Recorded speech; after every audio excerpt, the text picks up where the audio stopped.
자, 우리 지난주까지 이 종의 노래 시리즈를 마치고 어떤 말씀을 전해야 할까 정말 많이 고민했습니다. 고민의 과정을 나누려고 하면 아마 오늘 설교 시간을 다 채울 정도로 정말 많이 고민하고 기도했는데요. 그러다가 우여곡절 끝에 금요일 오전에 이 아브라함으로 정하게 되었습니다. 우리 몇 주가 될지는 모르겠지만 앞으로 아브라함에 관한 말씀을 우리 연속해서 함께 나누게 될 텐데요. 첫 번째 말씀의 제목은 모험의 시작입니다. 자, 아브라함을 정의하는 많은 여러 가지 말들이 있지만 저는 개인적으로 아브라함을 모험의 사람이라고 생각합니다. 이 모험이라는 말은 무릅쓸 모에 험할 험자를 써서 위험을 무릅쓰고 어떤 일을 한다라는 뜻이거든요. 제가 왜 오늘 말씀의 제목을 모험의 시작이라고 정했냐 하면 오늘 함께 읽은 말씀이 실은 너무나 무모하고 위험해 보이는 초청이기 때문입니다. 자, 오늘 본문 1절의 말씀을 다 같이 한 번 더 읽어보겠습니다. 자, 1절 함께 읽습니다. 시작. 여호와께서 아브라함에게 이르시되 너는 너의 고향과 친척과 아버지의 집을 떠나 내가 네게 보여줄 땅으로 가라. 아멘. 자, 어느 날 하나님이라고 하는 어떤 분이 아브라함에게 말씀하시는 거예요. 지금 네가 살고 있는 집과 터전 그리고 부모의 울타리 다 떠나고 내가 너에게 보여줄 땅으로 가라 라고 말씀하신 겁니다. 여러분 잘 보시면 하나님께서 이미 이전에 보여줬던 땅도 아니고 아직 어딘지도 모르는 보여줄 땅으로 가라는 이 초청은 사실 굉장히 무모하고 위험한 초대입니다. 지금 내가 살고 있던 안전하고 익숙한 곳을 떠나서 내가 알지도 못하는 미지의 세계로 가라는 거거든요. 이런 경우 대부분의 사람들은 모험하기를 포기하고 그 자리에 안주합니다. 자, 이건 매우 상식적이고 합리적인 선택입니다. 여러분 어떻게 그 선택을 할 수 있겠어요? 가보지 않은 길을 위해서 이미 검증된 안전하고 편한 삶을 누가 포기하겠습니까? 자, 그런데 놀랍게도 아브라함은 하나님께서 초청하시는 이 무모한 모험에 뛰어듭니다. 오늘 말씀은 그 모험의 첫 시작의 장면인데요. 여러분 모험이라는 말이 성립되기 위해서는 두 가지 조건이 필요한 것 같아요. 그게 뭐냐면 바로 떠남과 목적, 이 두 가지가 반드시 필요합니다. 그러니까 어딘가로부터 떠나서 목적이 있는 곳으로 가는 것이 모험이거든요. 한번 생각해 보세요. 이 떠나지 않는 모험은요, 잠깐의 외출밖에는 되지 않습니다. 그러니까 떠나지 못해서 다시 원래의 자리로 돌아오는 것이 어떻게 모험일 수 있겠습니까? 또 다음으로 떠나긴 했는데 어디로 가야 할지 목적을 알지 못하는 것도 모험이 될 수 없습니다. 그건 그저 의미 없이 떠도는 유랑에 불과할 뿐입니다. 자, 그럼 아브라함이 떠난 것과 또 하나님께서 아브라함을 부르신 목적이 무엇인지를 오늘 창세기 12장 말씀을 통해서 저와 여러분이 함께 살펴보도록 하겠습니다. 자, 먼저 아브라함이 떠난 것이 무엇인지 한번 살펴볼게요. 자, 요즘 우리는 정말 역사상 유례 없는 혼란한 시대를 살고 있는 것 같습니다. 그러니까 분명히 똑같은 사건을 다 같이 보고도 그 사건을 두고 전혀 다른 이야기를 하는 시대를 살고 있거든요. 자, 이렇게 다양하고 복잡한 시대를 살고 있지만 모든 시대와 모든 세대를 초월해서 정말 이견 없이 하나로 귀결되는 명제가 하나 있습니다. 그건 뭐냐면 잘 되고 싶은 마음, 복 받고 싶은 마음. 이거는 진리입니다. 모든 사람에게 똑같이 주어지는 마음입니다.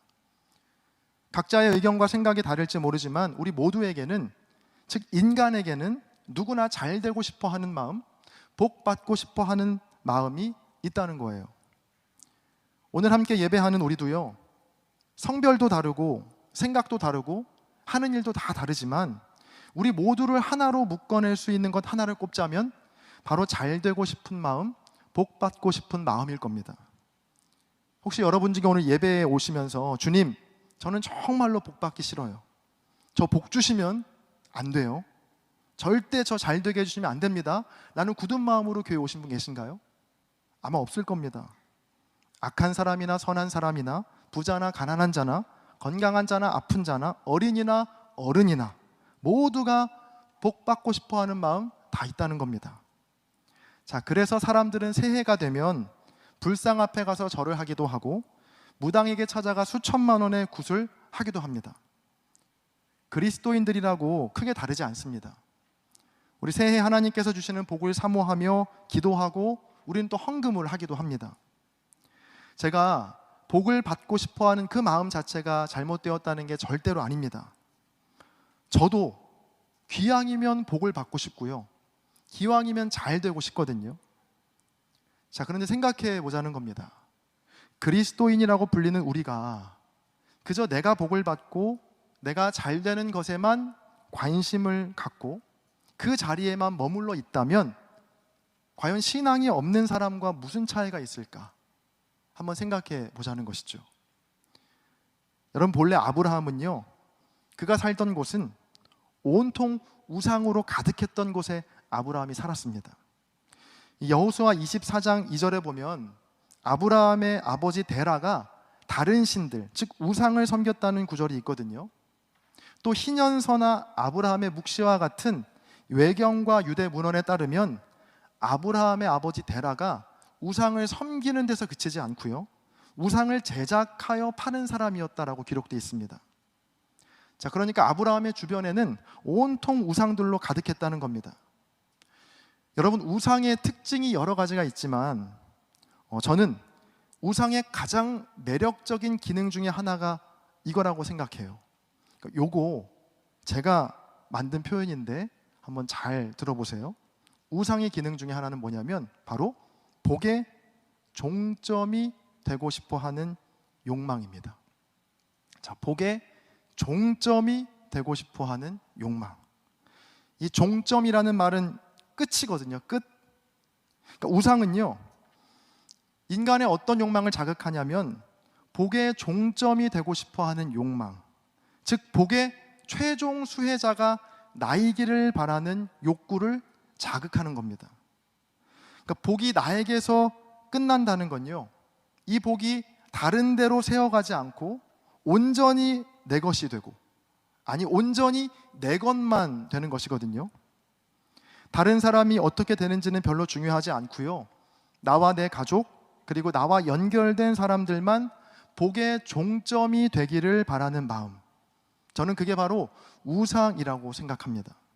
그리고 그 욕망을 실현하기 위해 말이 없는 우상을 만들어 놓고 그 앞에 정성으로 빌고 또 비는 것이죠.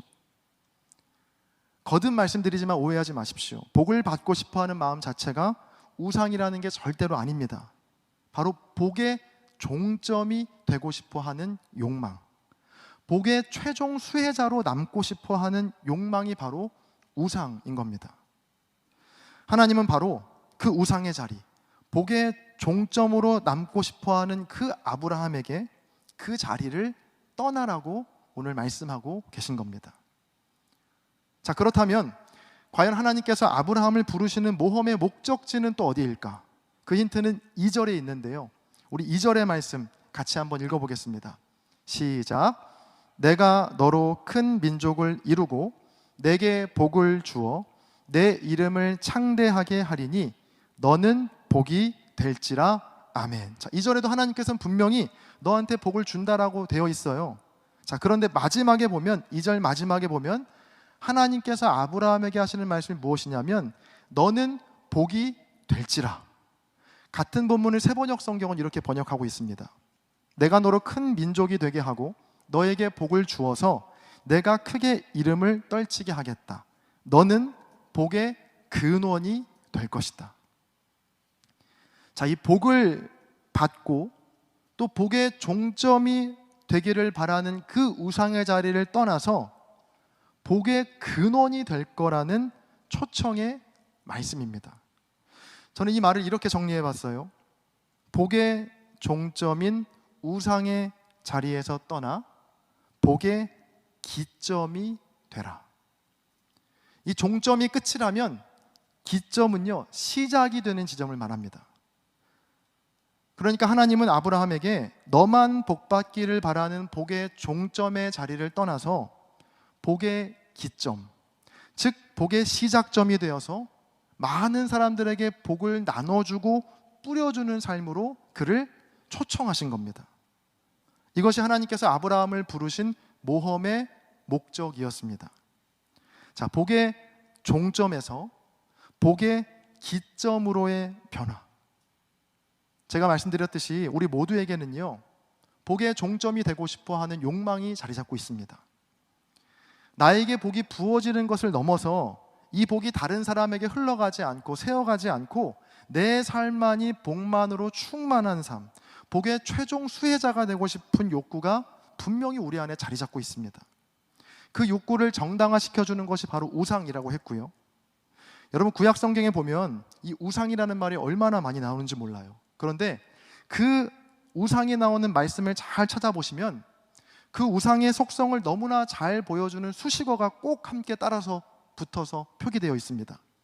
예를 들면 이렇습니다. 레위기 26장 1절인데요. 같이 한번 읽어볼까요? 시작.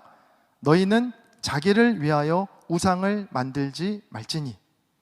다음으로 신명기 5장 8절입니다. 시작. 너는 자기를 위하여 새긴 우상을 만들지 말고. 자, 이사야 2장 20절 말씀 제가 읽어드릴게요. 사람이 자기를 위하여 경배하려고 만들었던 은우상과 금우상을 그날의 두더지와 박쥐에게 던지고. 자, 우상 앞에 꼭 자기를 위하여라는 말이 같이 붙어서 나오죠. 제가 이 세 가지 예만 설명해 드렸지만 이 우상과 함께 자기를 위하여라는 말이 얼마나 함께 자주 등장하는지 모릅니다. 여러분, 우상은요, 자기를 위하여, 아니 자기만이 복의 종점이 되기를 바라는 욕망의 상징입니다.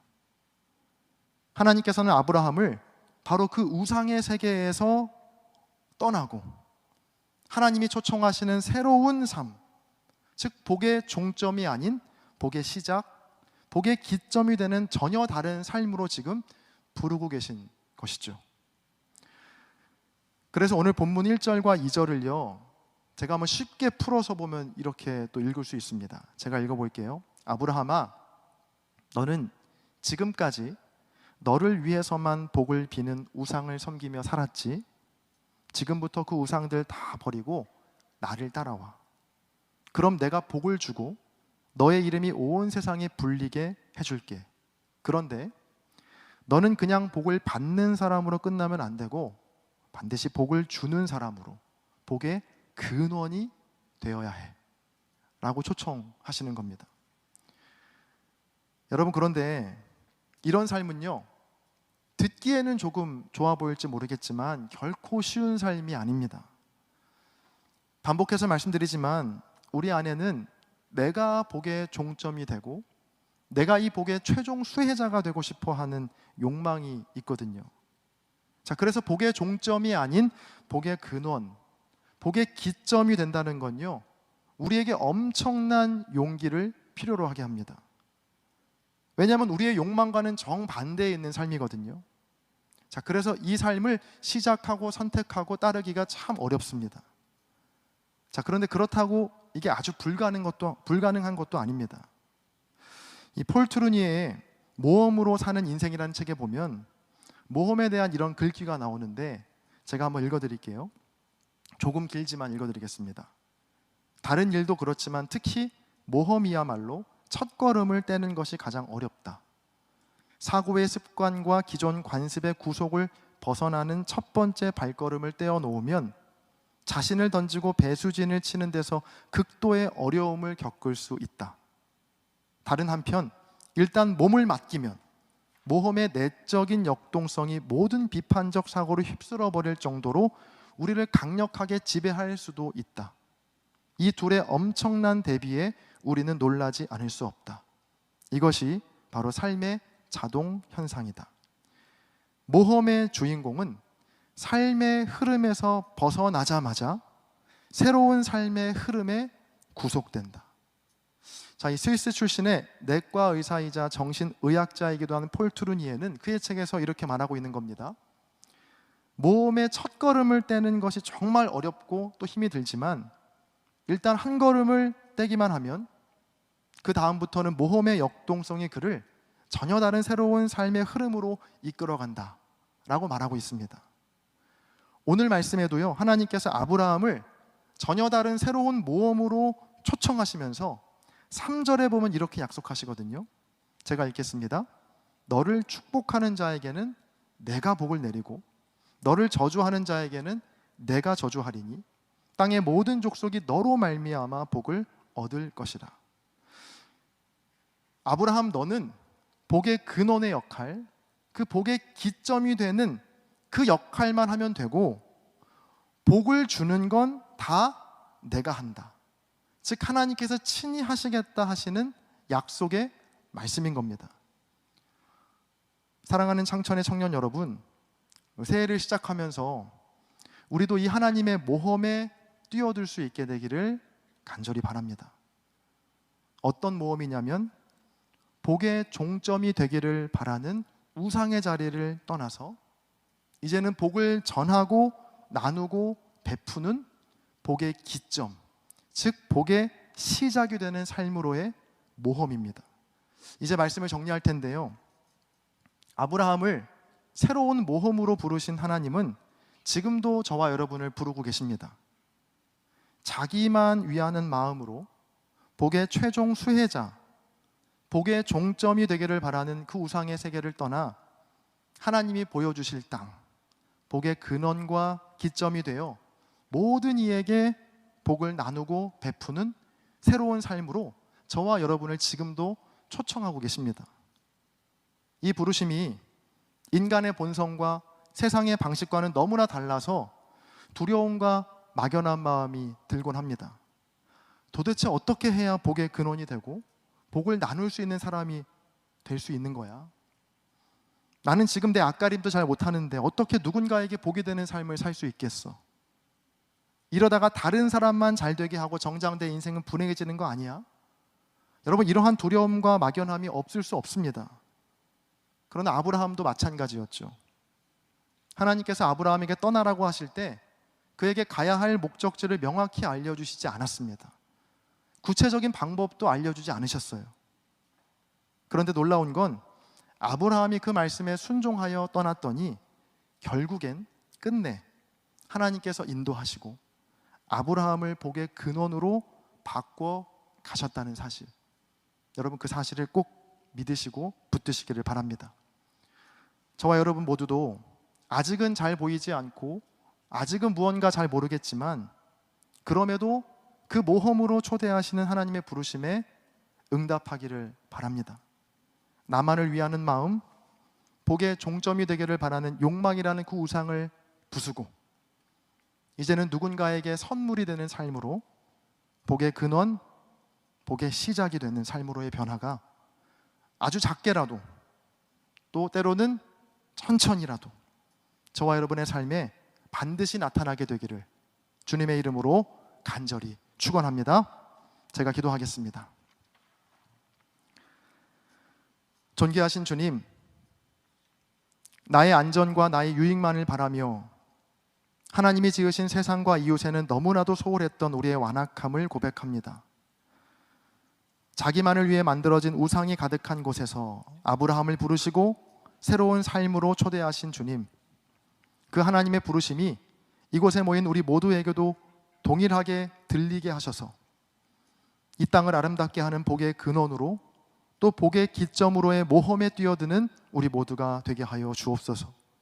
감사드리며 모험의 삶을 사셨고 지금도 우리를 모험의 삶으로 부르시고 초청하시는 우리 주 예수 그리스도의 이름으로 기도합니다. 아멘. 아브라함 두 번째 시간인데요, 지난주 설교의 제목은 모험의 시작이었습니다. 하나님께서 아브라함에게 초청하신 모험이란 복의 종점으로 남아있기를 바라는 우상의 자리를 떠나서 복의 기점이 되는, 즉 복의 근원이 되는 삶으로의 변화라고 말씀드렸습니다. 자, 오늘은 두 번째 시간으로요, 어디든지로의 모험입니다. 자, 이러한 제목으로 말씀 나눌 텐데 오늘 본문은 아브라함과 조카 롯과의 갈등의 이야기로부터 시작이 됩니다. 오늘 본문 5절과 6절의 말씀을 저희 같이 한번 읽어보겠습니다. 함께 읽습니다. 시작. 아브라함의 일행 롯도 양과 소와 장막이 있으므로 그 땅이 그들이 동거하기에 넉넉하지 못하였으니 이는 그들의 소유가 많아서 동거할 수 없었음이니라. 자, 지난 창세기 12장에 보면 아브라함이 우상의 자리를 떠날 때 조카인 롯도 함께 동행하거든요.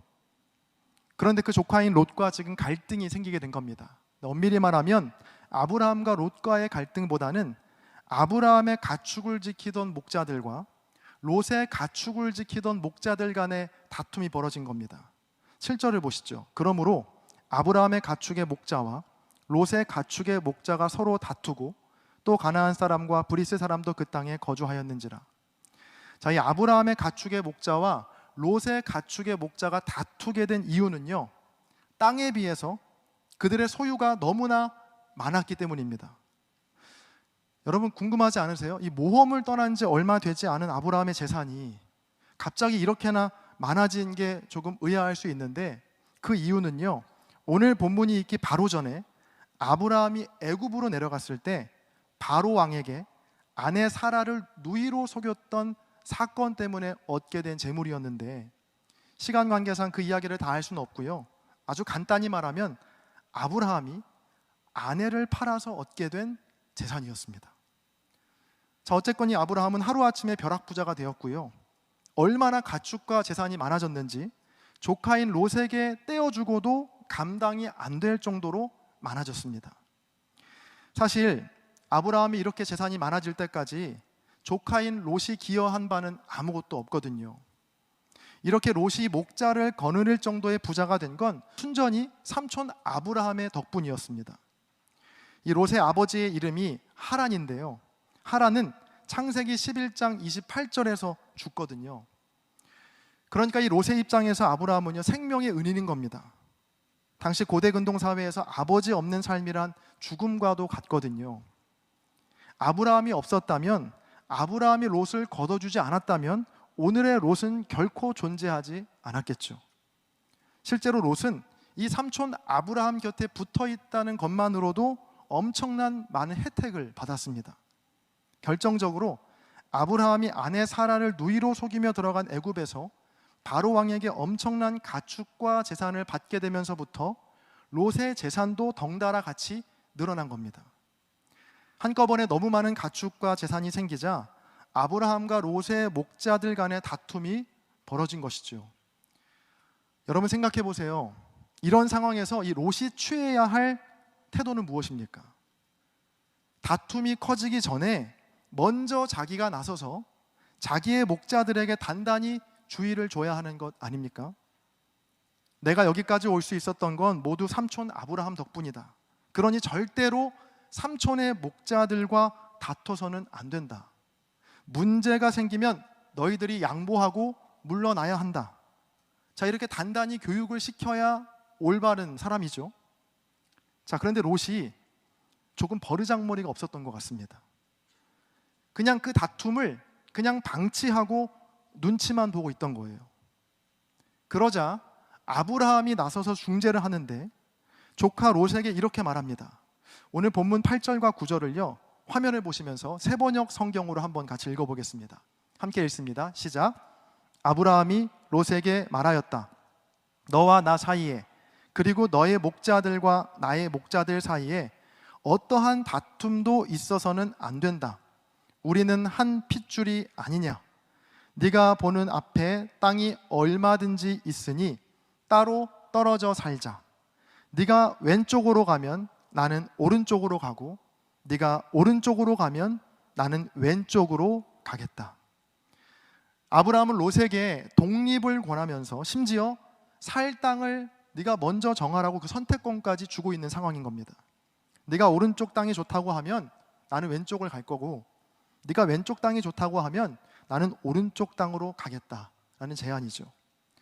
정말 파격적인 제안입니다. 자, 그런데 롯이 조금이라도 최소한의 양심이 아직 남아 있다면 이런 반응을 보여야 합니다. 아니 삼촌, 무슨 말씀이십니까?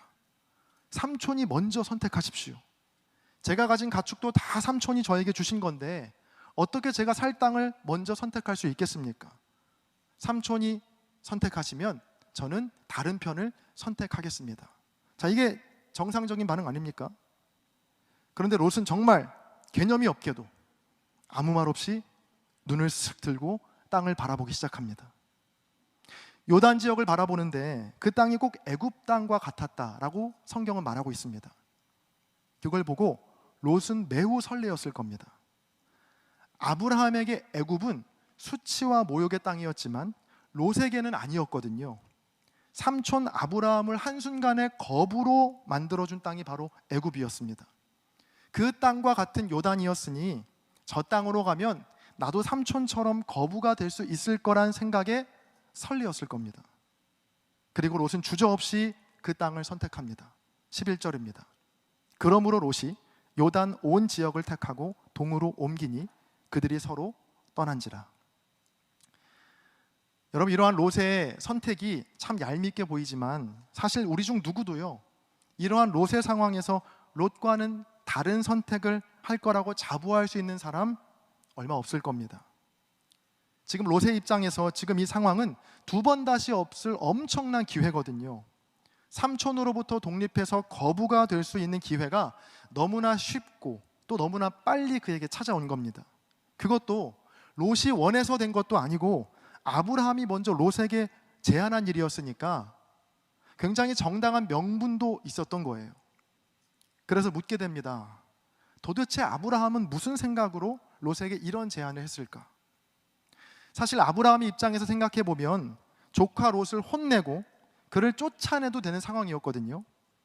롯이 가진 가축 전부 아브라함의 것이잖아요. 또 롯은 아브라함의 아들도 아니었고 죽은 형제의 아들인 조카였습니다. 나이 차이도 얼마나 많이 났겠어요. 새파랗게 어린 조카가 뻔히 목자들끼리 다투는 것을 알고 있으면서도 중재하지도 않고 방치하는 모습이 얼마나 답답하고 한심했겠습니까? 내가 어른이고 너도 내 덕분에 잘 살게 된 것이니까 내가 좋은 땅을 차지하겠다라고 해도 누구도 뭐라고 할 수 있는 상황이 아니었습니다. 자, 그런데도 아브라함은 먼저 다툼을 중재하고 조카인 롯에게 우선권을 주고 있는 겁니다. 그 이유가 무엇이었을까? 곰곰이 생각해 봤습니다. 그리고 제가 이렇게 정리해 봤는데요, 바로 오늘 말씀의 제목이기도 합니다. 어디든지로의 모험. 그러니까 아브라함은 지금 어디든지로의 모험을 떠난 겁니다. 지난 시간에 아브라함 첫 시간을 통해서 하나님께서 아브라함을 부르신 목적은 복의 종점에서 복의 근원, 즉 복의 기점이 되는 삶으로의 변화라고 말씀드렸는데요, 아브라함은 지금 그 모험을 충실하게 수행하고 있는 중입니다.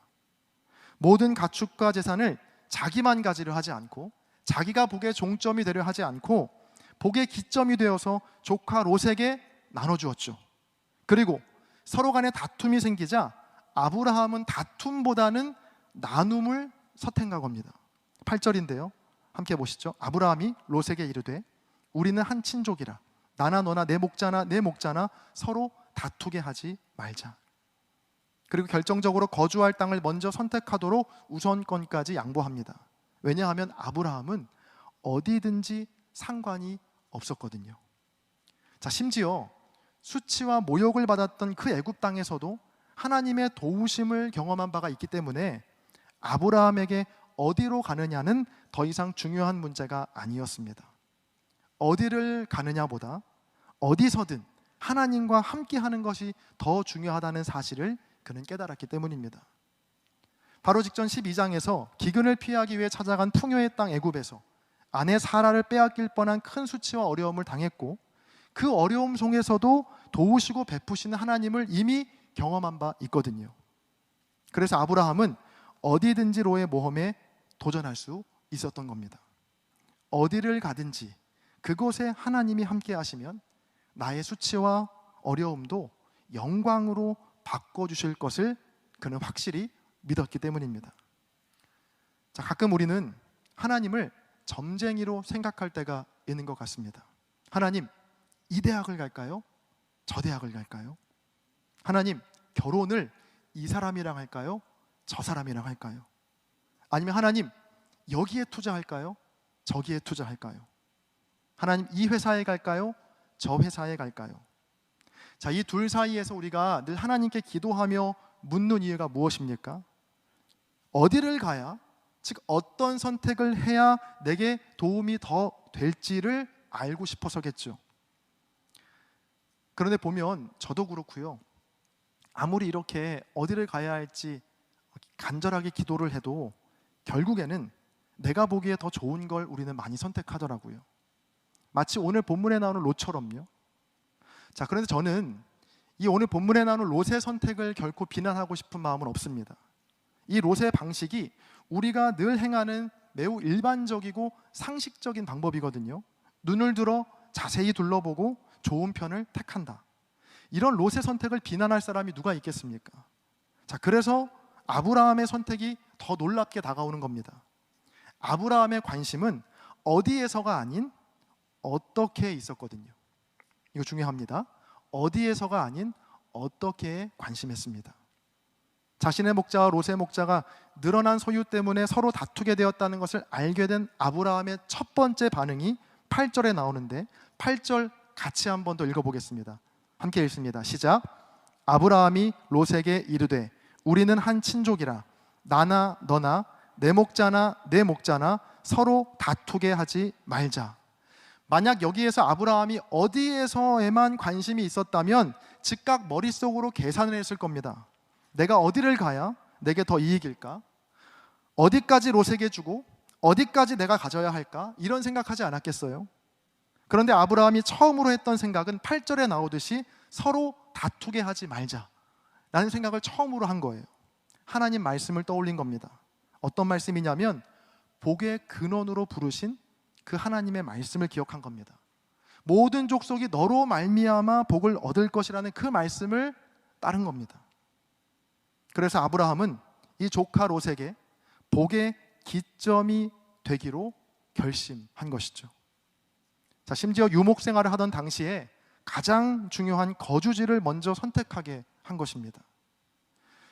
이런 아브라함의 제안이 얼마나 파격적이고 무모한 제안이었는지는 조금만 생각해 보면 더 알 수 있습니다. 만약 롯이 자기는 가나안 땅에 머문다고 했다면 아브라함은 악이 가득한 저 소돔과 고모라 땅을 갈 수도 있었던 상황이었던 겁니다. 그런데 그는 개의치 않았습니다. 왜냐하면 아브라함에게 중요한 건 어디에서가 아니었거든요. 어디를 가든 그곳에서 어떻게 하나님의 말씀을 따르고 어떻게 하나님을 예배할까? 그것이 아브라함의 유일한 관심이었습니다. 실제로 아브라함은 그렇게 롯을 떠나보낸 후에 13장 18절에서 다시 여호와를 위하여 제단을 쌓고 하나님의 이름을 부르며 예배합니다. 사랑하는 창천의 청년 여러분, 모르긴 몰라도 지금까지 살아오면서 여러분이 선택했던 것보다 앞으로 살아갈 삶에서 선택해야 할 일들이 훨씬 더 많을 겁니다. 고등학생 때까지는 이런 선택하죠. 마라탕을 먹을까? 돈가스를 먹을까? 코노를 갈까? 아니면 스티커 사진을 찍으러 갈까? 이 학원에 갈까? 저 학원에 갈까? 이 대학에 갈까? 저 대학에 갈까? 아니면 취업을 할까? 대학에 갈까? 이런 선택이었다면 이제부터 여러분이 하게 되는 선택은 앞으로 노년의 삶까지 영향을 미치는 매우 중대한 일들이 산적해 있습니다. 작게는 전공을 선택하는 일부터 직장과 또 평생을 함께할 배우자를 선택하는 일까지 수많은 선택의 갈림길에서 물론 어디를 가야 할지, 누구를 선택해야 할지 그것을 위해 기도하는 것도 참 중요합니다. 자, 그러나 오늘 말씀을 통해서 우리가 확인했듯이 하나님의 관심은요, 우리가 어디를 가느냐에 있지 않으십니다.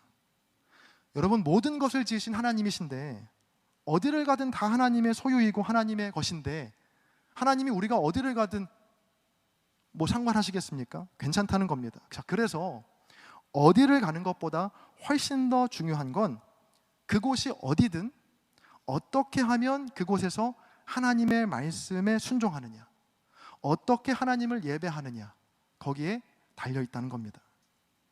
내 삶의 자리에서 나를 복의 근원으로 부르신 하나님의 뜻에 나는 어떻게 응답할 수 있는가?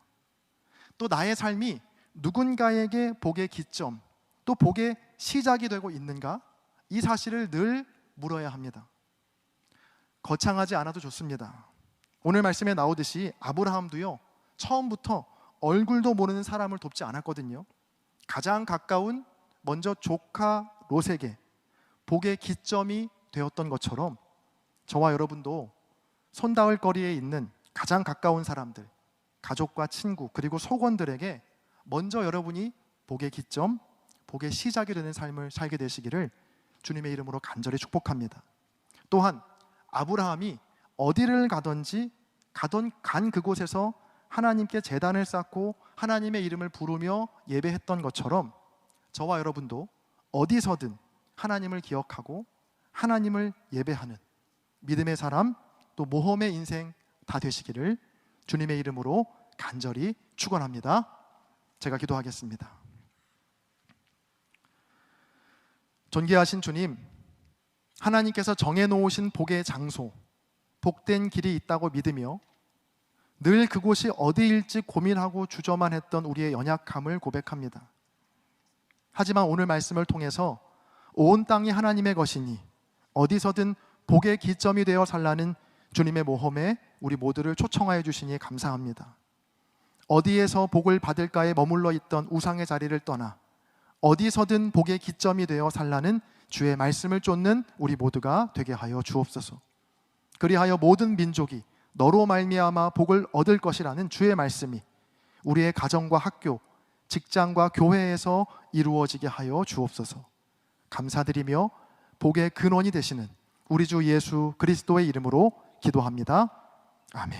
자, 아브라함 세 번째 시간입니다. 첫 시간에는 모험의 시작이라는 제목으로 하나님께서 아브라함을 초청하신 모험은 복의 종점, 즉 내가 복의 최종 수혜자로 남아있기를 바라는 그 우상의 자리를 떠나서 복의 기점, 복의 시작이 되는 사람으로의 변화라고 말씀드린 바 있습니다. 그리고 두 번째 시간에는 어디든지로의 모험이라는 제목으로 조카 롯과의 갈등 속에서 롯에게 모든 것을 다 취하라는 그 아브라함을 통해서 하나님의 관심은 우리가 어디에 가느냐에 있지 않고 어디를 가든 어떻게 하나님의 말씀에 순종하고 하나님을 예배하느냐에 있다라는 말씀을 전했었죠. 그리고 오늘은 아브라함 세 번째 시간으로요, 누구든지로의 모험이라는 제목으로 말씀을 나누겠습니다. 자, 느끼신 분 있을지 모르겠지만 제가 생각보다 이 설교 제목에 공을 많이 들이고 있습니다. 그렇다고 제가 내용에 소홀하다는 얘기는 아니고요, 앞으로 두 번의 모험이 더 남아있거든요. 지금까지의 제목을 떠올리시면서 다음 제목이 무엇일지 생각해 보시는 것도 한번 소소한 재미이지 않을까 싶습니다. 자, 오늘 본문인 창세기 22장은요 이 성경 전체를 통틀어서 굉장히 충격적이고 믿기 어려운 내용이 담겨 있는 성경입니다. 자, 오늘 본문의 내용을 먼저 간단히 소개하면요, 어느 날 하나님께서 아브라함을 부르신 후에 이런 명령을 내리시거든요. 본문 2절입니다. 여호와께서 이르시되 내 아들 내 사랑하는 독자 이삭을 데리고 모리아 땅으로 가서 내가 내게 일러준 한 산 거기서 그를 번제로 드리라. 자, 아브라함의 하나뿐인 독자 이삭을 번제로 드리라는 명령이었습니다. 여러분, 이 번제라는 말이 성경에 쓰여 있고 또 제사 용어이기 때문에 뭔가 조금 특별하게 여겨질 수 있을지 모르겠지만 실은 아들을 산채로 죽여 불에 태우라는 끔찍한 명령인 겁니다. 이 명령을 내리신 분이 과연 우리가 아는 하나님이 맞나 싶을 정도로 이 이해할 수 없는 명령 앞에 더 이해할 수 없는 아브라함의 행동이 이어집니다. 3절을 보시면 아브라함은 고민하지 않고 아침에 일찍 일어나서 두 종과 아들 이삭을 데리고 번제에 쓸 나무와 함께 챙겨서 길을 곧장 떠납니다. 그리고 6절에서 아브라함은 모리아 땅의 한 산에 도착하자 아들 이삭만 데리고 함께 산을 오르죠. 그 이삭의 어깨에는 번제에 쓰일 나무가 지어져 있었고 아브라함의 손에는 제물을 죽이고 태울 불과 칼이 들려 있었습니다. 자, 이 번제를 위해 모든 것이 준비되었지만 정작 제물로 드릴 어린 양이 없다는 것을 이상하게 여긴 이삭이 아버지 아브라함에게 번제할 어린 양은 어디 있는지 물어보죠. 자, 그러자 아브라함은 8절에서 하나님께서 자기를 위하여 친히 제물을 준비하실 거다라는 다소 모호한 대답을 남기고 계속 아들과 함께 산을 오릅니다. 자, 목적지에 도착하자 아브라함은 제단을 쌓고 나무를 준비한 후에 곧장 아들 이삭을 묶어서 제단 위에 올려 놓습니다. 그리고 망설임 없이 손에 칼을 들고 아들 이삭을 내리치려고 할 때 여호와의 사자가 급히 아브라함의 이름을 두 번이나 연거푸 부르면서 그 아들 이삭에게 손을 대지 말라고 말씀하시죠. 12절의 말씀 같이 한번 읽어볼까요? 함께 읽습니다. 시작. 사자가 이르시되 그 아이에게 내 손을 대지 말라. 그에게 아무 일도 하지 말라. 내가 내 아들 내 독자까지도 내게 아끼지 아니하였으니 내가 이제야 내가 하나님을 경외하는 줄을 아노라. 자, 그제야 비로소 아브라함은 고개를 들고 주변을 살펴보았고 그러자 한 순양 한 마리가 수풀에 걸려 있는 것을 발견하게 됩니다.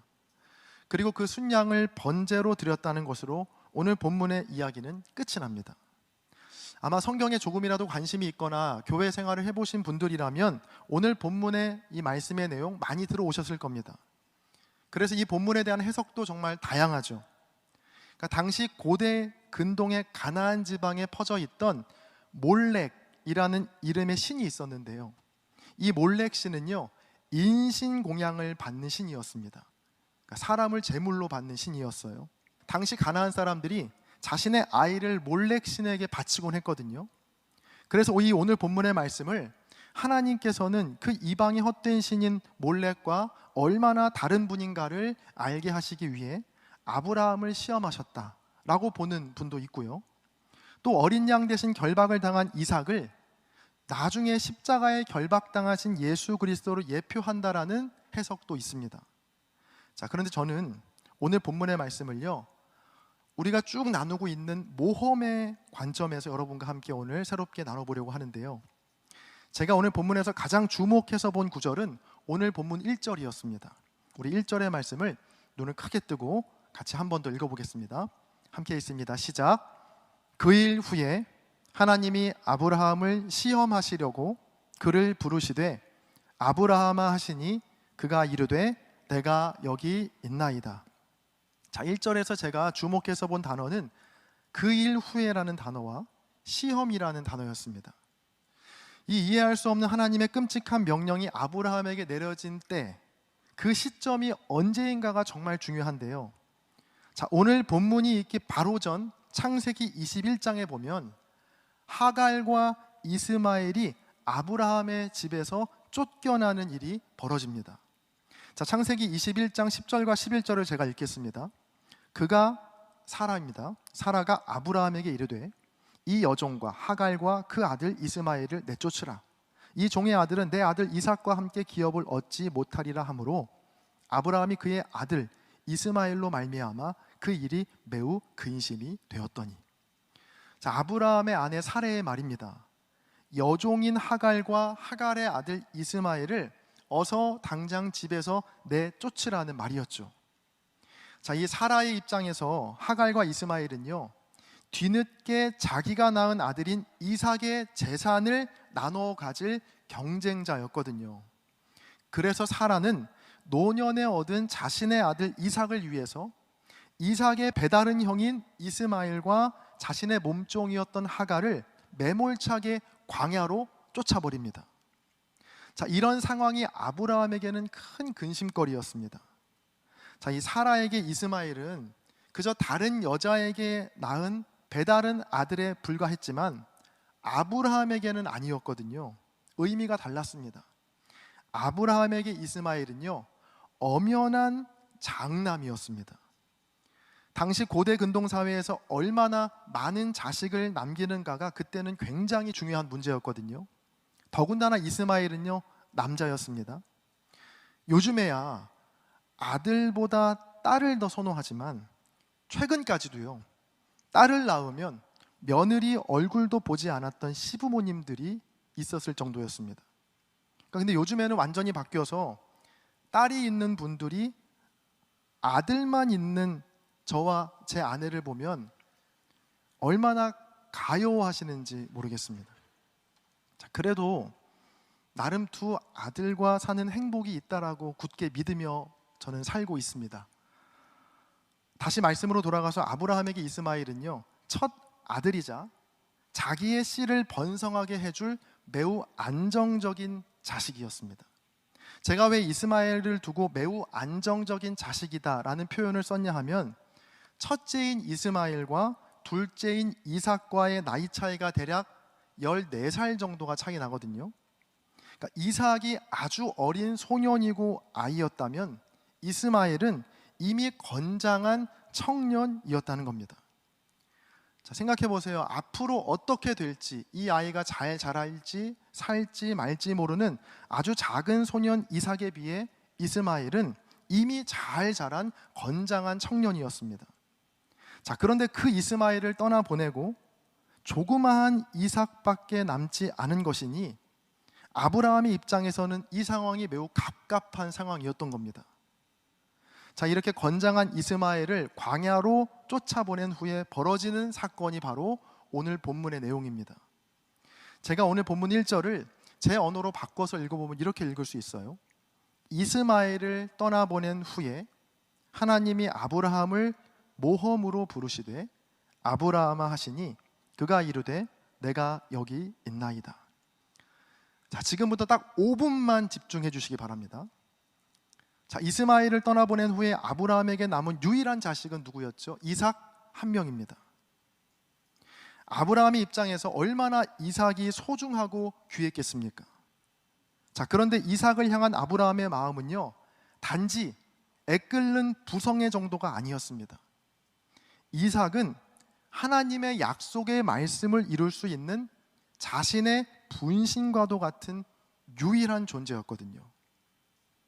자, 창세기 12장에서 하나님께서 아브라함에게 하신 약속의 말씀 무엇이었습니까? 12장 2절을 보시면 내가 너로, 즉 아브라함으로 큰 민족을 이루고 너에게 복을 주어 내 이름을 창대하게 하리니 너는 복이 될지라. 그러니까 내가 너 아브라함으로 큰 민족을 이루고 복을 주겠고 복이 되게 하겠다라고 하나님 약속하시거든요. 자, 그러니까 아브라함이 큰 민족을 이루고 복의 기점이 되기 위해서는 반드시 누가 필요한 겁니까? 아브라함의 대를 이어갈 아들 이삭이 필요했던 겁니다. 자, 그런데 원래 그 자식이 두 명이었죠. 여종 하갈을 통해 나온 이스마엘과 아내 사라를 통해 나온 이삭, 두 명이었는데 바로 오늘 본문이 있기 직전 21장에서 두 명 중에 한 명이었던 이스마엘이 아브라함을 떠나잖아요. 그러니까 이제 아브라함에게는 이삭밖에는 남아있지 않은 겁니다. 그런데 오늘 본문에서 하나님은 그 이삭마저도 번제로 바치라고 아브라함에게 요구하시는 겁니다.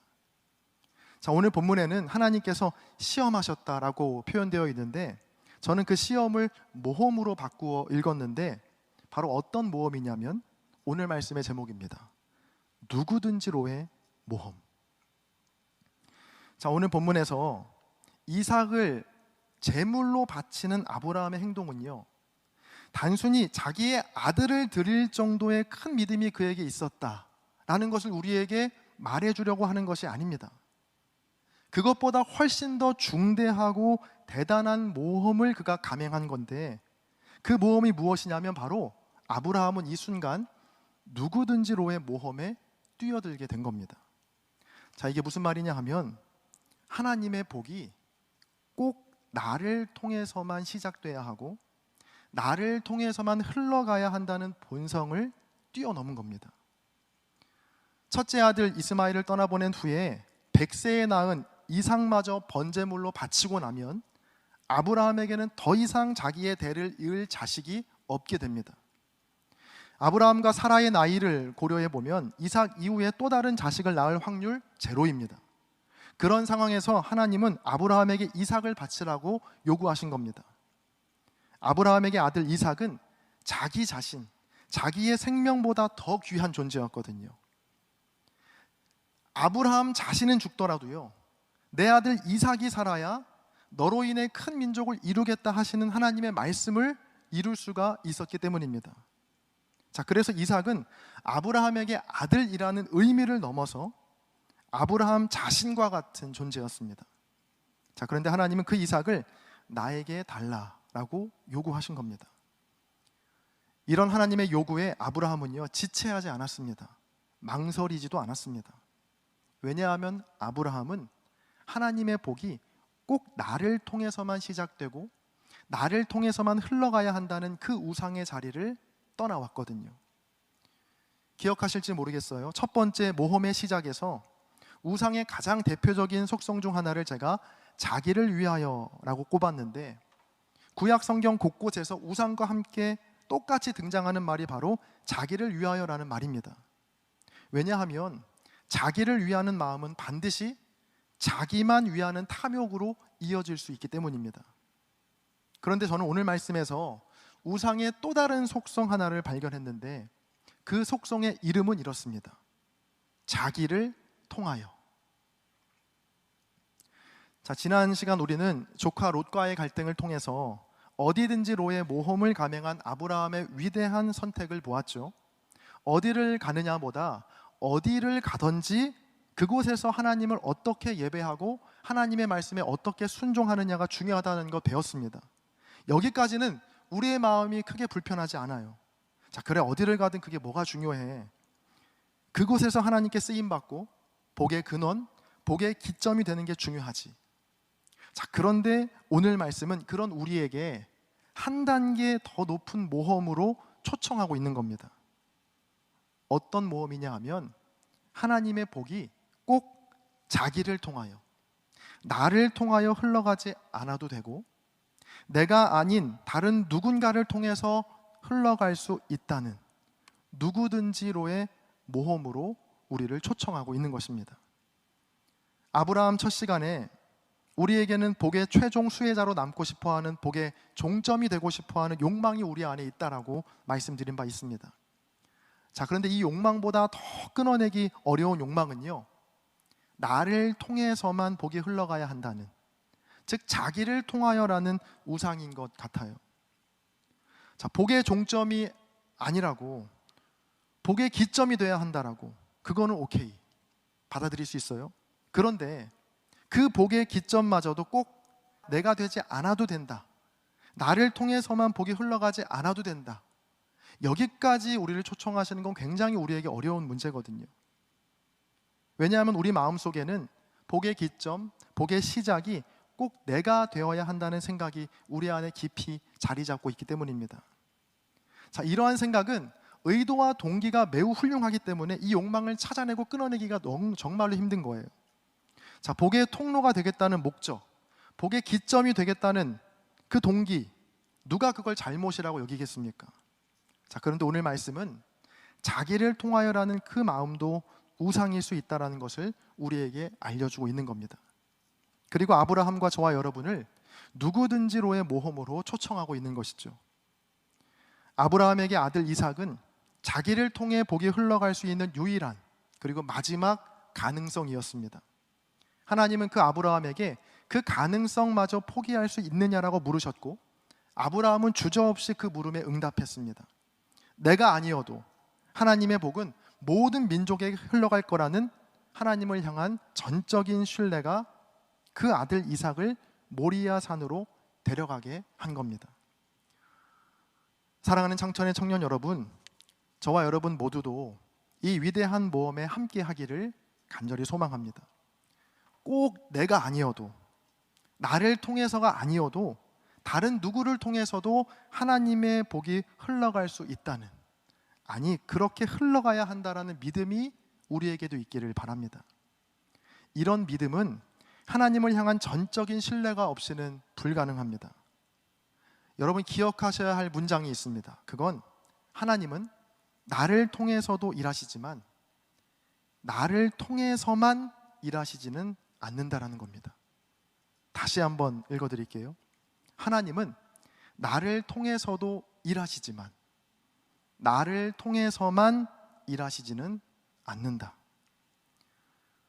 오늘부터 속회가 재개됩니다. 저는 그렇게 생각해요. 이 속회야말로 누구든지로의 모험에 도전할 수 있는 완벽한 무대이다. 자, 이 속회를 통해서만 나와 생각과 성격과 성향이 다른 사람들의 이야기를 들으면서 내가 아닌 너를 통해 일하시는 하나님의 크심을 속회를 통해서만 배울 수 있거든요. 예배만 드려서는 여러분 이건 결코 배울 수 없는 것입니다. 이렇게 겉으로 보기에는요, 이렇게나 다양하고 많은 사람이 함께 예배하는 것 같지만 결국에는 각자의 예배를 드리는 것이거든요. 찬양도 기도도 말씀도 내가 하고 내가 듣는 것이지 다른 사람의 생각과 고백을 나눌 수는 없습니다. 이 예배를 통해서는. 자, 그래서 속회가 정말로 중요합니다. 이 속회가 누구든지로의 모험에 도전할 수 있는 가장 완벽한 무대라는 사실, 여러분 꼭 기억하시면서 올 한 해 속회에서 나뿐만 아니라 너와 우리 모두를 통해 일하시는 하나님을 꼭 경험하게 되시기를 간절히 축복합니다. 꼭 내가 아니어도 너를 통해서도 일하실 수 있다라는 마음으로 늘 겸손하게 하나님의 뜻을 구하며 하나님과 함께 누구든지로의 모험의 삶을 감행하시는 저와 여러분 모두가 되시기를 주님의 이름으로 간절히 축원합니다. 제가 기도하겠습니다. 존귀하신 주님, 오늘 말씀을 통해 하나님은 나를 통해서도 일하시지만 꼭 나를 통해서만 일하시는 분은 아님을 깨닫습니다.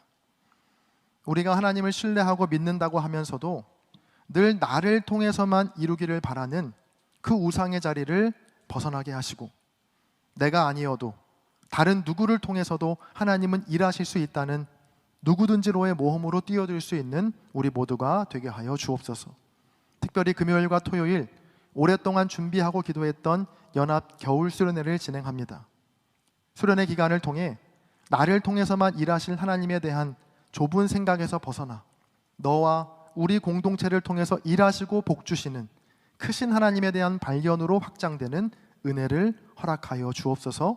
감사드리며 우리 주 예수 그리스도의 이름으로 기도합니다. 아멘. 여러분, 아브라함 벌써 4번째 시간입니다. 하나님께서 아브라함을 초청하신 모험이 어떤 것인지 우리 창세기 말씀을 통해서 연속해서 지금 살펴보고 있는데요, 오늘은 그 4번째 시간으로 얼마든지로의 모험이라는 제목으로 하나님 말씀 함께 나누도록 하겠습니다. 자, 지난주에 아들 이삭을 바치라는 누구든지로의 모험에 아브라함은 망설임 없이 그 모험을 감행했고 하나님은 그런 아브라함을 축복하시며 약속의 말씀을 주시는데요, 창세기 22장 17절과 18절입니다. 내가 내게 큰 복을 주고 내 씨가 크게 번성하여 하늘의 별과 같고 바닷가의 모래와 같게 하리니 내 씨가 그 대적의 성문을 차지하리라. 또 내 씨로 말미암아 천하 만민이 복을 받으리니 이는 내가 나의 말을 준행하였음이니라 하셨다 하니라. 여러분, 참 아이러니하죠. 그렇게 이삭을 끔찍하게 여기면서 나를 통해서 내 씨를 통해서 하나님의 복이 흘러가야 한다고 생각했을 때는 하나님께서 아브라함에게 이삭을 바치라고 요구하셨는데 이제는 꼭 내가 아니어도 나를 통해서가 아니어도 된다는 그 마음을 확인하시자 하나님은 아브라함에게 이삭도 주시고 또 복도 약속하십니다. 자, 그러면 이제 아브라함에게는 굉장히 중요한 과제가 생긴 겁니다. 그건 바로 하나님께서 약속하신 복이 내 씨를 통해서 아브라함의 씨인 이삭을 통해 아름답게 흘러가게 하는 것. 여러분, 그것이 아브라함에게는 지금 굉장히 중요한 과제가 된 것이죠. 그리고 아브라함은 그 과제를 위해서 중대한 결심을 하게 되는데요, 그건 바로 아들 이삭의 배우자를 찾아 나선 겁니다. 아브라함은 오랫동안 함께 지내던 종을 불러서 이렇게 말합니다. 창세기 24장 3절과 4절입니다. 내가 너에게 하늘의 하나님 땅의 하나님이신 여호와를 가리켜 맹세하게 하노니 너는 내가 거주하는 이 지방 가나안 족속의 딸들 중에서 내 아들을 위하여 아내를 택하지 말고 내 고향 내 족속에게로 가서 내 아들 이삭을 위하여 아내를 택하라. 자, 아브라함은 한 늙은 종에게 고향인 밧단 아람으로 가서 아들 이삭의 아내를 택하여 데려오라고 말합니다. 요즘 말로 하면 이삭은요, 연애 결혼이 아니고 중매 결혼을 한 것인데 이 당시 고대 근동 시대에는요, 부모가 자식의 혼사를 결정하는 것이 매우 일반적인 일이었습니다. 더군다나 이삭의 배우자는 이삭과 함께 하나님의 약속의 말씀을 이뤄가야 하는 매우 중요한 사람이었으니까 아브라함이 얼마나 이 일에 관심을 갖고 공을 들였겠습니까? 하나님도 아브라함도 이삭의 배우자를 찾는 일에 얼마나 진심이었는지는 성경의 분량이 말해줍니다. 자, 오늘 본문 창세기 24장은요 67절이나 되는 창세기 전체에서 가장 긴 장이거든요. 자, 그런데 이 창세기 24장의 내용은 딱 하나입니다. 바로 이삭의 배우자 찾기. 아브라함은 그 아들 이삭의 배우자를 찾는 중대한 일을 자기의 늙은 종에게 부탁하죠. 자, 그런데 이 늙은 종은 그냥 종이 아니고요. 오늘 본문 2절의 표현에 따르면 아브라함 자신의 모든 소유를 다 맡길 정도로 아브라함이 전적으로 신뢰하는 종이었습니다. 자, 그러니까 이 종은 단순히 아브라함의 명령을 수동적으로 행하는 평범한 종이 아니었고요. 아브라함의 생각과 관심을 그대로 공유하고 있는 아브라함의 대리인이었다는 겁니다. 아브라함은 그 종에게 이 일이 얼마나 중대하고 중요한 일인가를 설명하는데 24장 7절입니다. 제가 읽어드릴게요. 하늘의 하나님 여호와께서 나를 내 아버지의 집과 내 고향 땅에서 떠나게 하시고 내게 말씀하며 내게 맹세하여 이르시기를 이 땅을 내 씨에게 주리라 하셨으니 그가 그 사자를 너보다 앞서 보내실지라 네가 거기서 내 아들을 위하여 아내를 택할지니라. 자, 그 종은 이 아브라함의 엄중한 명령을 받아 이삭의 배우자를 찾기 위해 길을 떠나게 됩니다. 목적지는 아브라함의 고향 땅이었던 밧단 아람이었습니다. 자, 그런데 그 밧단 아람으로 떠날 때 그 종은 그냥 가지 않고요, 여러 좋은 것들도 함께 챙겨가는데 10절을 보시면 무려 낙타 10마리와 주인의 모든 좋은 것을 가지고 떠났다라고 기록되어 있습니다. 아브라함이 살던 이 가나안에서 또 아브라함의 고향이었던 밧단 아람까지는 약 800km 떨어진 곳이었다고 해요. 그러니까 서울에서 부산까지가 300km 정도 되니까 서울과 부산을 왕복할 정도의 거리만큼을 그 종이 떠난 겁니다. 자, 그런데 요즘같이 길이 잘 되어 있지도 않았을 것이고 그 당시에 또 10마리의 낙타도 챙겼어야 했으니 결코 쉬운 여정은 아니었겠죠. 자, 그렇게 걷고 또 걸어서 마침내 목적지에 도착하게 되었고 종은 낙타들과 함께 나홀의 성 근처에 있는 우물가에서 잠시 쉼을 갖게 됩니다. 자, 그리고 그곳에서 하나님께 기도를 드리는데 이 기도의 내용이 참 재미있습니다. 여러분, 제가 종의 기도를 메시지 성경 버전으로 읽어드리겠습니다. 한번 잘 들어보세요. 종이 이렇게 기도합니다. 하나님, 제 주인 아브라함의 하나님, 오늘 일이 순조롭게 이루어지게 해 주십시오. 제 주인 아브라함을 선대해 주십시오. 제가 이곳 우물가에 서 있다가 마을의 젊은 여인들이 물을 기르러 나오면 한 여인에게 그대의 물동이를 기울여 물을 마시게 해주시오 하고 말하겠습니다. 그때 그 여인이 드십시오, 제가 당신의 낙타들에게도 물을 먹이겠습니다 하고 대답하면 그 여인이 바로 하나님께서 당신의 종 이삭을 위해 택하신 여인인 줄 알겠습니다. 이것으로 하나님께서 제 주인을 위해 뒤에서 은혜롭게 일하고 계신 줄 알겠습니다 하고 기도했습니다. 이 기도의 내용이 참 재밌죠. 그러니까 우물 곁에서 물을 기르러 나오는 여인에게 내게 좀 물을 달라라고 요청했을 때 나에게뿐 아니라 내 곁에 있는 낙타들에게도 물을 먹이겠다고 하는 여인이 있다면 그 여인이 바로 이삭의 배우자로 알겠습니다 하는 기도였던 겁니다. 혹시라도 어설프게 이 기도를 따라하시면 안 됩니다. 하나님, 오늘 예배를 마치고 제게 말을 거는 이성이 있다면 그 이성이 하나님께서 택하신 배우자인 줄 알겠습니다. 뭐 이렇게 적용하시면 안 된다는 거 아시겠죠? 여러분, 이 지금 종의 기도는요, 생각도 없이 갑작스럽게 쏟아낸 기도가 절대 아닙니다. 제가 앞에서도 말씀드렸듯이 이삭의 배우자를 찾는 일은 아브라함에게 굉장히 중대한 일이었거든요. 아들 이삭과 함께 모든 민족에게 복을 흘려보내야 하는 이 엄청난 사명을 감당할 배우자를 찾는 일인데 그 종이 대충 생각나는 대로 기도했을 리가 없습니다. 이 종의 기도에는요, 평소 아브라함이 중요하게 생각했던 가치가 무엇인지가 잘 드러나 있는데요. 종의 기도가 뭐였죠? 물을 뜨러 나온 여인에게 물을 달라 요청했을 때 자기뿐 아니라 자기에게 있는 낙타들에게도 물을 길어주는 여인, 그 여인이 하나님께서 아브라함을 위해 예비하신 이삭의 배우자다라는 기도였죠. 이 기도의 내용에는요, 아브라함이 자신의 가족이 될 사람에게 있어야 할 중요한 가치가 그 안에 담겨 있습니다. 그건 바로 낯선 이를 향한 조건 없는 환대입니다. 아브라함은 종에게 이삭의 배우자가 되기 위해서는 어느 정도의 외모나 어느 정도의 학벌, 그리고 이러이러한 재산이 있어야 한다라고 말하지 않았습니다.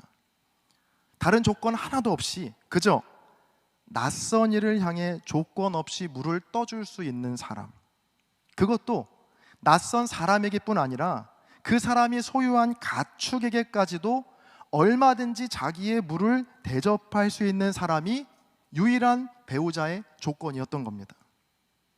이 종의 기도는 그대로 이루어집니다. 우물가에서 한 소녀를 만나게 되었고요, 기도한 대로 그 소녀에게 종은 물을 요구하죠. 그러자 소녀는 19절에서 종에게뿐 아니라 종의 낙타에게도 물을 길어 배불리 마시게 합니다. 자, 이어지는 20절의 말씀을 같이 한번 읽어보겠습니다. 시작.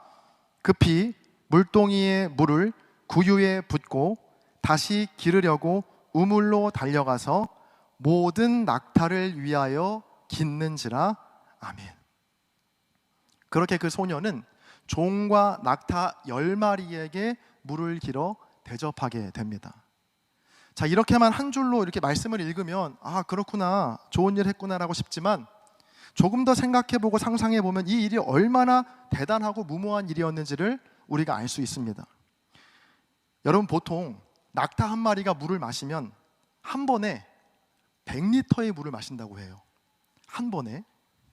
한 번도 만나보지 않았던 낯선 사람에게, 그것도 그 낯선 이의 낙타를 위해 이만큼의 에너지와 시간을 쓰는 거, 누가 돈을 준다고 해도 결코 쉽지 않은 일입니다.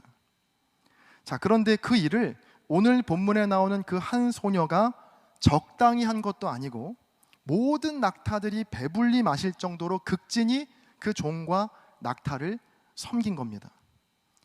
이 소녀의 이름은 리브가였고요, 후에 이삭과 결혼하여 아브라함과 가족을 이루게 됩니다. 자, 오늘 말씀의 제목은 얼마든지로의 모험으로 정해봤는데요, 오늘 본문은 아브라함이 자기의 아들인 이삭의 배우자를 찾는 내용이지만, 저는 이 내용을 조금 더 확대해서 하나님께서 하나님과 함께 모험을 떠날 하나님의 사람을 찾는 내용으로 읽었습니다. 새로운 모험을 함께 떠날 아브라함의 가족, 그리고 하나님의 사람을 찾는 조건이 무엇이었습니까? 외모나 학벌이나 재산이 아니고 오직 한 가지 조건, 낯선 이에게, 심지어 그 대상이 가축이라고 할지라도 아까워하지 않고 얼마든지 그를 대접하고 환대할 수 있는가? 목이 마른 사람에게 물을 배불리 대접하듯 얼마나 그들의 필요를 위해 자신의 시간과 물질을 내어줄 수 있는가? 자, 바로 얼마든지로의 모험에 뛰어들 수 있는가가 유일한 조건이었습니다. 조금 다른 이야기지만 여러분도 각자의 미래의 배우자에 대한 기도 제목, 다른 말로 하면 환상이 있을 겁니다. 키는 얼마 정도였으면 좋겠고, 외모는 이런 분위기였으면 좋겠고, 보유한 자산은 어느 정도였으면 좋겠고, 성격은 이런 성격이었으면 좋겠고, 여러 조건들, 기도 제목, 다시 말하면 환상이 있을 겁니다. 자, 그런데 그 조건들을 위해 물론 기도하는 거 정말 중요합니다. 그런데 그 조건에 하나를 더 추가하면 좋겠습니다. 바로 도움이 필요한 이에게, 그 대상이 낯설고 심지어 사람이 아닌 동물이라고 해도 얼마든지 그들의 필요를 위해 자기의 시간과 에너지를 쓸 수 있는 사람, 여러분, 이런 사람을 꼭 만나시고 또 이런 사람이 되시기를 주님의 이름으로 간절히 축복합니다. 저와 여러분 모두가 하나님께서 부르시는 이 위대하고도 새로운 모험에 뛰어드는 하나님의 또 다른 가족, 또 주님의 자녀들 다 되시기를 주의 이름으로 간절히 축원합니다. 아멘. 제가 기도하겠습니다. 존귀하신 주님, 오늘 말씀을 통해 하나님의 관심은 낯선 이를 향한 환대와 동물의 목마름까지도 외면하지 않는 시선에 있음을 깨닫습니다. 주님, 우리의 눈과 귀를 열어주셔서 우리의 삶이 누군가의 필요와 목마름에 반응하며 얼마든지로의 모험을 떠날 수 있는 복의 근원들이 다 되게 하여 주옵소서. 그리하여 너를 통해 세계 모든 민족이 복을 얻을 것이라는 약속의 말씀이 나를 통해, 그리고 우리 창천 공동체를 통해 이루어지는 역사 허락하여 주옵소서. 감사드리며 우리 주 예수 그리스도의 이름으로 기도합니다. 아멘. 오늘은 이 아브라함 5번째 시간이자 마지막 시간으로 언제든지로의 모험이라는 제목으로 하나님 말씀 나누겠습니다. 자, 이 마지막 시간이기 때문에 첫 시간에 나눈 이야기부터 간단히 짚어보려고 하는데요. 먼저 첫 번째로 모험의 시작에서 아브라함을 소개할 때 제가 이 아브라함을 모험의 사람이라고 말씀드렸는데, 바로 아브라함이 하나님께서 초청하신 이 새로운 모험에 뛰어들었기 때문입니다. 하나님은 아브라함을 복의 근원으로 부르셨는데요, 복의 근원, 즉 복의 시작인 기점이 되려면 복의 종점으로 남고 싶어하는 우상의 자리를 떠나야 하거든요. 그 하나님의 모험에 아브라함은 응답합니다. 그리고 아브라함은 두 번째로 어디든지로의 모험을 떠났는데, 조카 롯과 땅을 두고 벌어진 갈등 상황 속에서 아브라함은 모든 선택권을 롯에게 양보하죠. 조카 롯에게 복의 기점이 되기로 결심한 겁니다. 아브라함에게는 어디에서가 중요하지 않았습니다. 그곳이 어디든지 어떻게 복의 기점이 되고 어떻게 하나님을 예배하는가가 아브라함에게는 중요했습니다. 다음으로 세 번째로 아브라함은 누구든지로의 모험으로 떠났습니다. 자, 이번에는 100세에 낳은 정말 소중한 자식, 유일한 자식인 그 아들 이삭을 바치라는 하나님의 명령에 아브라함은 주저없이 그 아들 이삭을 하나님께 바칩니다. 자, 여기에는 아주 중요한 의미가 담겨 있는데요, 아브라함이 아들 이삭을 바친 건 단순히 그가 아들을 드릴 정도의 믿음이 있었다라는 정도에 그치지 않습니다. 왜냐하면 그런 믿음은 몰렉 신을 섬기던 사람들에게도 있었거든요. 아브라함은 하나님의 복이 꼭 나를 통해서만, 즉 나의 씨를 통해서만이 아니라 누구를 통해서든 흘러가도 된다고 하는 그 누구든지로의 모험을 떠난 것이죠. 그리고 지난주에 얼마든지로의 모험을 살펴보았습니다. 아브라함은 그 아들 이삭의 배우자를 찾으면서 단 하나의 조건을 내걸었습니다. 자, 그 조건은 낯선 이를 향한 조건 없는 환대였습니다. 낯선 이를 향해 심지어 그의 동물에게까지도 얼마든지 자기의 시간과 에너지를 내어줄 수 있는가, 그것이 하나님과 아브라함의 유일한 관심이었다는 것을 지난주 말씀을 통해서 함께 나누었습니다. 자, 오늘은 드디어 이 아브라함 시리즈 설교의 마지막 시간인데요, 오늘 본문의 배경은 아브라함의 장례식입니다. 자, 본문 7절입니다. 아브라함의 향년이 175세라. 아브라함이 이 땅에서 누린 세월이 175년이었습니다. 하나님께서 아브라함을 새로운 모험으로 처음 부르신 때가 그의 나이 75세였으니까 그 모험을 시작한 지 꼭 100년이 되는 해에 아브라함은 이 땅에서의 삶을 마치고 하나님의 품에 안기게 됩니다. 자, 이 모험의 사람이었던 아브라함의 생애를 제가 아주 어려운 사자성어로 표현해 보려고 하는데, 어렵게 떠올린 말이니까 여러분 잘 들어보세요. 바로 4글자로 사서 고생입니다. 자, 한번 생각해 보세요. 고향에서 멀쩡히 잘 살고 있던 아브라함에게 하나님은 벼랑간 그 땅을 떠나라고 말씀하셨고, 목적지는 어딘지도 알 수 없는 내가 너에게 보여줄 땅이었습니다. 놀라운 건 그 아브라함이 이 황당한 하나님의 명령에 순종했다는 겁니다. 아브라함은 고향과 친척과 아버지의 집을 떠나 하나님과 새로운 모험을 시작하게 되었죠. 여러분, 말이 좋아 모험이지, 그때부터 아브라함의 삶은 불안과 불편 그리고 두려움과의 싸움이었습니다. 생각해 보시면 이 가나안 땅에 기근이 들어서 애굽에 내려갔다가 그 안에 사라를 누이로 속였던 일도요, 아브라함이 고향 땅에 그대로만 있었다면 벌어지지 않았을 일이었습니다. 또 조카 롯과의 갈등에서 롯에게 애굽 땅처럼 보이는 좋은 땅을 양보했던 것도 바로 복의 기점이 되는 삶으로의 모험이 아니었다면 굳이 하지 않아도 되는 일이었습니다. 얼마든지 자기가 좋은 땅을 먼저 선점하고 롯을 다른 곳으로 쫓아낼 수 있었지만 아브라함은 그런 선택을 하지 않았습니다. 복의 종점이 아닌 복의 기점, 즉 복의 근원으로 살라는 하나님의 명령에 순종하기 위해서였죠.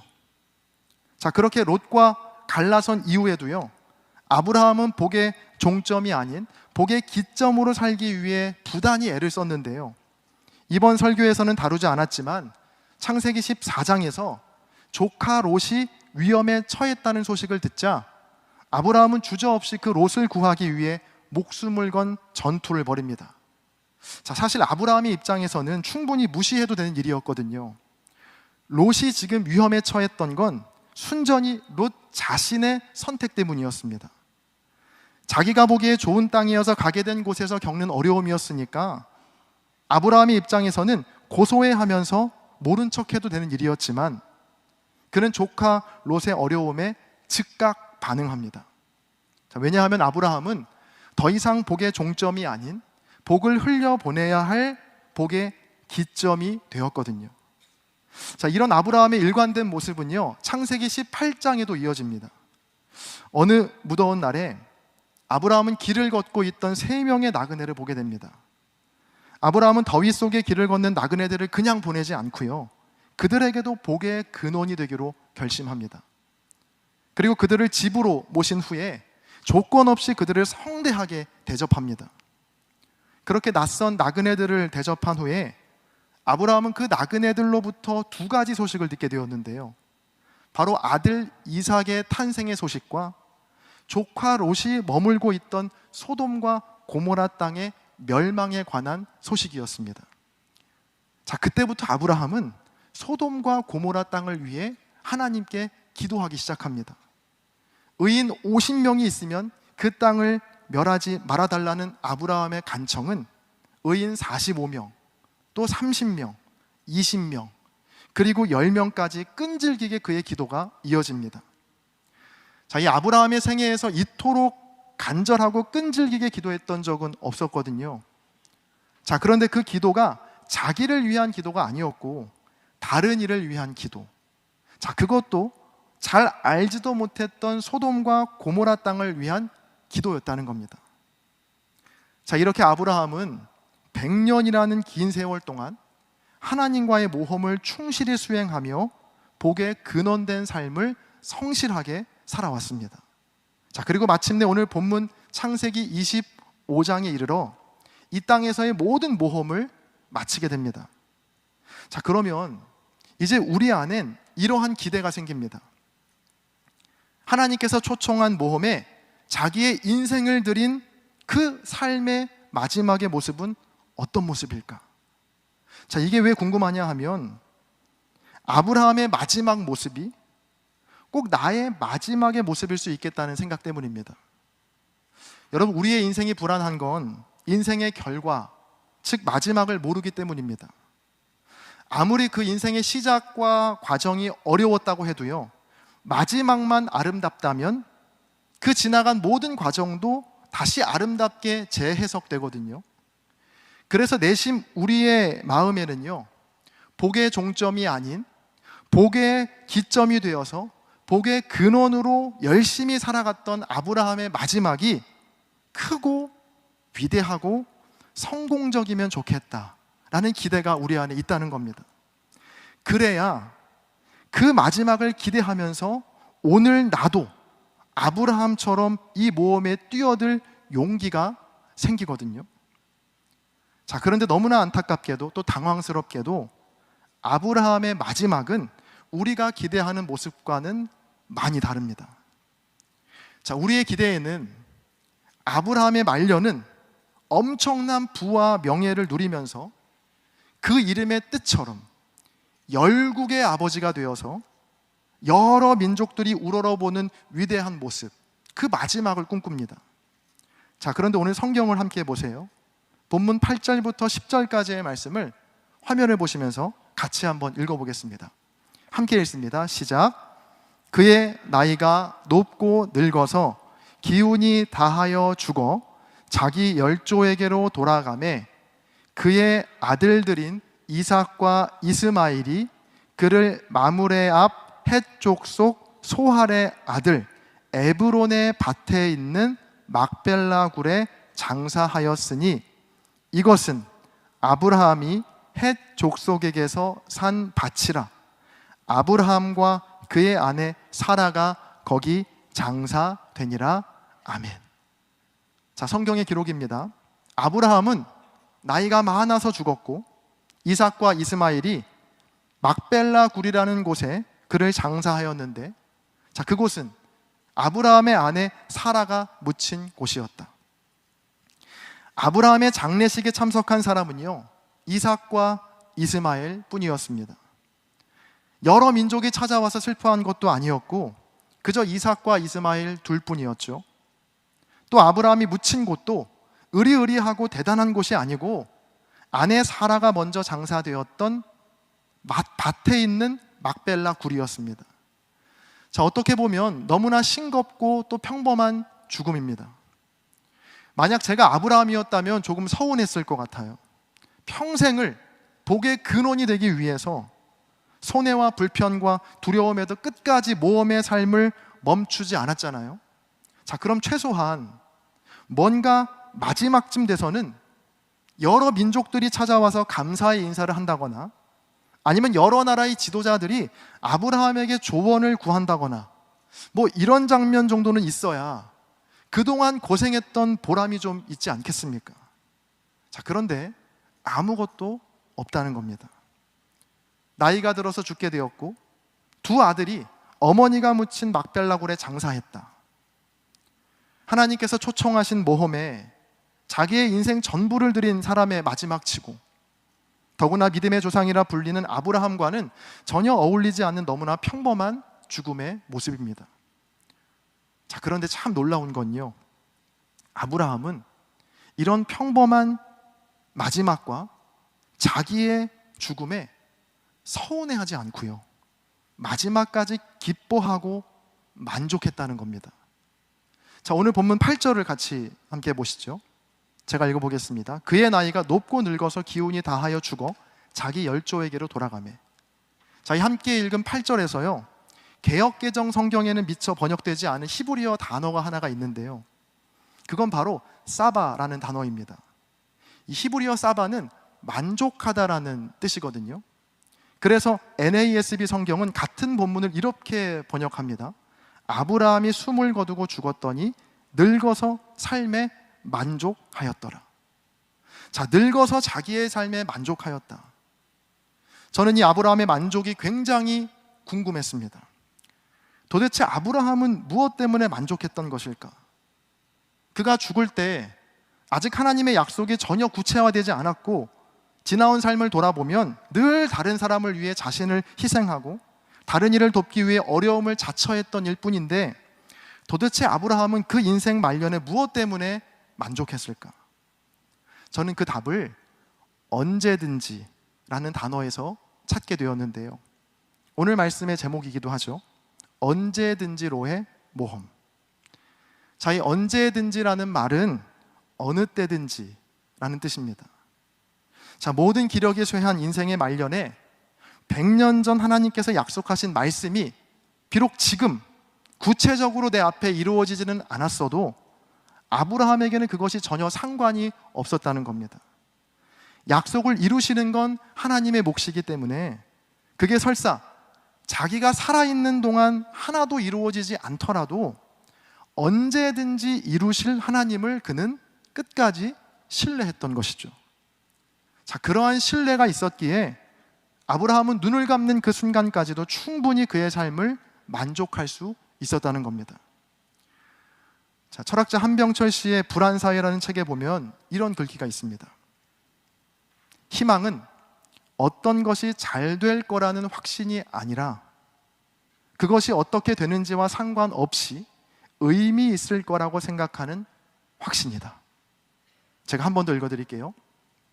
희망이라고 하는 건 어떤 것이 잘 될 거라는 확신이 아니고 그것이 어떻게 되는지와 상관없이 의미 있을 거라고 생각하는 확신이다. 자, 이 책에서 저자는요, 희망과 낙관주의를 구분하거든요. 자, 무조건 잘 될 거라는 확신의 낙관주의와는 달리 희망이라고 하는 건요, 그것이 어떻게 되는지와는 상관없이 그것이 의미 있을 거라고 생각하는 확신이라는 겁니다. 이런 의미에서 아브라함은 마지막 순간까지 희망을 놓지 않았습니다. 비록 지금의 나의 상황과 형편이 내가 생각했던 모습, 세상이 말하는 완벽한 결과는 아니더라도 하나님께서 초청하신 복에 근원된 삶으로의 모험이 충분히 의미가 있을 거라는 확신이 그에게 있었기 때문입니다. 자, 만약 하나님께서 초청하신 복에 근원된 삶을 우리가 막 살아가면서 그 마음에 이러면 하나님께서 잘 살게 하시겠지? 라는 막연한 그 기대가 우리 안에 자리 잡고 있다면요, 여러분, 그건 희망이 아닌 낙관주의일 뿐입니다.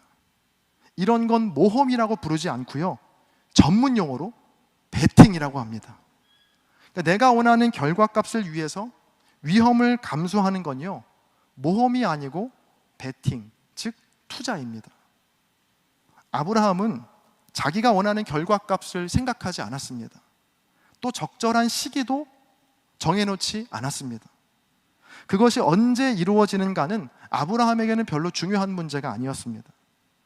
지금이 아니어도 언제든지 이루실 하나님에 대한 전적인 신뢰가 아브라함에게 있었기 때문에 그는 마지막 순간까지 그 모험을 이어온 것이었고, 눈을 감는 그 순간에도 자기의 삶에 대해 만족할 수 있었던 것이죠. 사랑하는 창천의 청년 여러분, 오늘 아브라함 시리즈 설교를 마무리하면서 제 자신에게 또 그리고 여러분 모두에게 이렇게 도전하고 싶습니다. 하나님께서 초청하시는 이 위대한 모험, 언제든지, 누구든지, 얼마든지, 그리고 언제든지가 처음이 아니었군요. 네, 다시 하겠습니다. 다음 주에 또 AS 할 뻔했습니다. 자, 어디든지, 누구든지, 얼마든지, 그리고 언제든지로의 모험을 여러분 우리 모두 마지막 순간까지 붙들고 그 모험에 함께 하시기를 바랍니다. 때론 그 결과가 내가 원하는 대로 나오지 않더라도 복의 근원이 되어서 세상과 이웃을 섬기는 이 모험이 하나님께서 기뻐하시는 일이고, 무엇보다 주님께서 직접 걸어가신 길이라 믿으면서 끝까지 그 희망을 놓지 마시기를 바랍니다. 여러분, 어떤 면에서는요, 아브라함보다 우리가 훨씬 더 큰 복을 받았습니다. 왜냐하면 우리는 이 모험의 결론을 알고 있거든요. 아브라함은 미처 그 끝을 보지 못하고 눈을 감았지만 저와 여러분은 하나님께서 시작하신 이 모험이 아브라함과 이삭과 야곱과 요셉을 통해, 그리고 마침내 예수 그리스도를 통해 어떻게 완성이 되었는지를 우리는 모두 이미 알고 있습니다. 그래서 때로 모험의 결과가 내가 생각하는 좋은 결과가 아니어도, 또 복에 근원된 삶이 힘겹고 버겁게 느껴질 때에도 여러분 이 모험을 포기하지 마십시오. 그럴 때일수록 더욱 희망을 놓지 말고 세상에 희망을 전하는 창천교회 청년 모두가 되시기를 주님의 이름으로 간절히 바랍니다. 어떻게든 복의 종점이 되기 위해서 자기를 위해서만 발버둥 치는 이 세상 한복판에서 복의 기점이 되어서 세상과 이웃을 향해 복을 흘려보내고 또 뿌려주는 복의 근원이 되는 저와 여러분 모두가 되시기를 주님의 이름으로 간절히 축원합니다. 아멘. 제가 기도하겠습니다. 존귀하신 주님, 지난 5주간 아브라함의 생애를 통해 하나님께서 초청하신 모험의 삶에 대해 생각해보고 또 깨닫게 하시니 감사합니다. 저마다 복의 종점이 되기 위해 안전한 투자와 자기만을 위한 투쟁이 만연한 이 세상 속에서 복의 기점, 복의 근원된 삶을 산다는 것이 참으로 두렵고 또 어리석게만 보입니다. 그러나 주님, 그 삶이 하나님께서 기뻐하시는 길이고 주님께서 이 땅을 살아가시는 방법임을 믿기에 순종을 또한 결심해 봅니다. 나의 힘으로는 한 걸음도 내디딜 수 없음을 고백하오니 주의 성령께서 함께하사 그 모험을 통해 살아갈 힘과 능력을 우리 모두에게 허락하여 주옵소서. 감사드리며 우리 주 예수 그리스도의 이름으로 기도합니다. 아멘.